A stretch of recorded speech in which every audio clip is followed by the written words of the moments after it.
Hello, welcome back to my channel. J'espère que tout le monde va bien. Aujourd'hui, petit décor complètement différent, dans la nature. Non, mais en fait, ça faisait plaisir de changer un petit peu.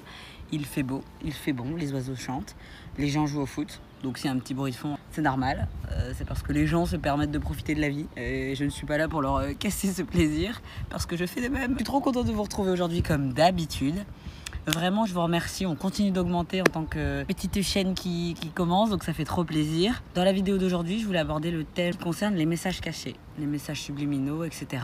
Comme d'habitude, les magnifiques notes. J'ai listé pas mal de petits films. Peut-être que vous n'allez pas du tout voir la même chose que moi, et justement, ça sera intéressant que dans les commentaires, vous n'hésitiez pas à dire théorie sur les doubles sens dans les films de Disney. Je vous invite à revoir certains films si vous voulez plus d'informations. On remet les bases. Walt Disney 1901-1960. Film numéro 1, Blanche-Neige. 1937, Blanche-Neige qui croque la pomme. On sait que la pomme c'est représenté par le désir, la passion, le fait que ça soit rouge, etc. Adam, Ève. Il y a également le fait que on parle des 3 gouttes de sang, les menstruations, et donc ce passage adolescente à l'adulte. Deuxième film, Alice au Pays des Merveilles, 1951. Je pense que déjà il y a le gros sens que tout le monde a pu voir, c'est les allusions claires, nettes et précises à la drogue. On parle de champignons, on parle d'opium dans le narguilé, de LSD, clairement. Les images elles sont très psychédéliques, c'est très lumineux, très coloré.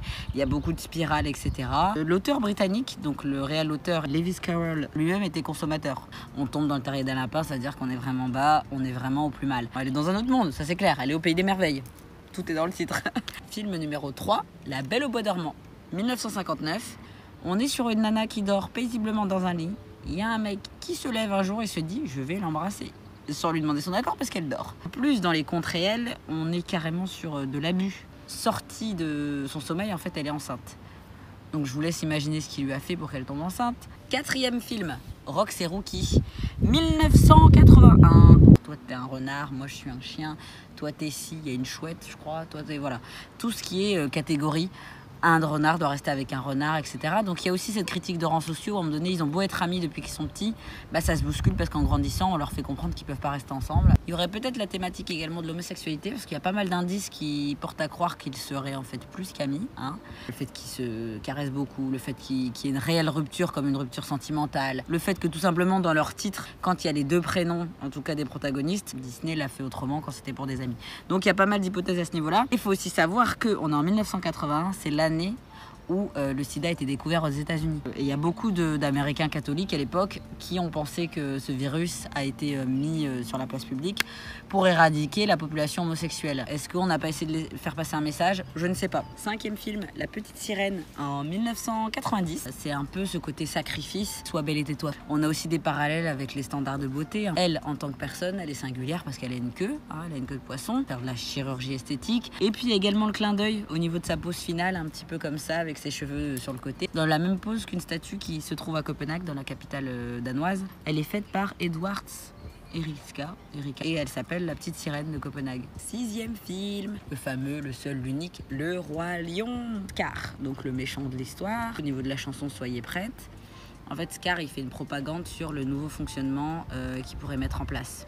Et si vous voulez, il se tient avec une posture qui est semblable à ce que Hitler a pu faire, exactement les mêmes plans que les nazis pouvaient mettre en place pour parler à leur audience. Il va y avoir un combat, il va y avoir des morts, il va y avoir du sang. Si vous écoutez la chanson, vous comprendrez de quoi je parle. Et le vent ne veut pas que je filme aujourd'hui, mais c'est pas grave, on va le combattre.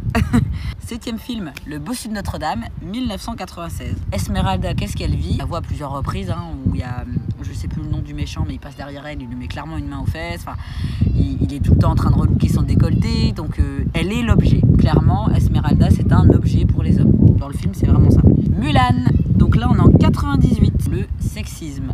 Une jeune femme qui a envie de s'engager, qui a envie de se battre, et on lui refuse. Pourquoi? Parce que c'est une femme en se coupant les cheveux, parce qu'elle a envie coûte que coûte. Elle a les mêmes capacités. 9e film, Le Monde de Nemo. Donc là on est en 2003. Et je trouvais ça intéressant de parler de Dory, ce poisson qui a souvent des trous de mémoire, qui répète beaucoup la même chose. On pourrait parler de Nemo avec sa nageoire atrophiée, il n'est pas comme les autres. Moi j'y vois un sens caché au niveau handicap mental et handicap physique, abordé d'une façon assez douce. Ça peut être un outil intéressant. Si jamais vous avez des idées de films en tout cas auxquels j'ai pas pensé, n'hésitez pas à les mettre dans la barre des commentaires. S'il y a d'autres sens cachés que vous voyez dans les films que j'ai cités et que je les ai pas dit, écrivez-les en commentaire. S'il y a d'autres films tout simplement, ou si juste vous n'êtes pas d'accord parce que pour vous, vous voyez pas ça, vous voyez autre chose, mais n'hésitez pas, la barre des commentaires elle est ouverte, elle est faite pour ça. J'espère que la vidéo d'aujourd'hui, elle vous a plu, dans ce cadre absolument idyllique. Moi ça me fait plaisir de changer de cadre, je pense que je vais le faire plus souvent aussi avec les beaux jours qui arrivent. Si vous avez des idées de formats différents, des chit chats, des mukbangs, enfin voilà, plein de types de vidéos, n'hésitez pas, des story time, n'hésitez pas à me proposer dans les commentaires, moi je suis ouverte à plein de propositions. Sur Instagram, sid.uzl, toujours hyper intéressant de pouvoir avoir des interactions avec vous en direct aussi, et puis ça permet d'alimenter. Merci toujours de me suivre, merci d'être là, merci de faire grossir cette chaîne, merci pour les idées, merci pour tout. Moi je kiffe, mais je kiffe, je pense que vous devez le voir, mais je le dirai jamais assez. On est ensemble et on se dit à samedi prochain sous le soleil.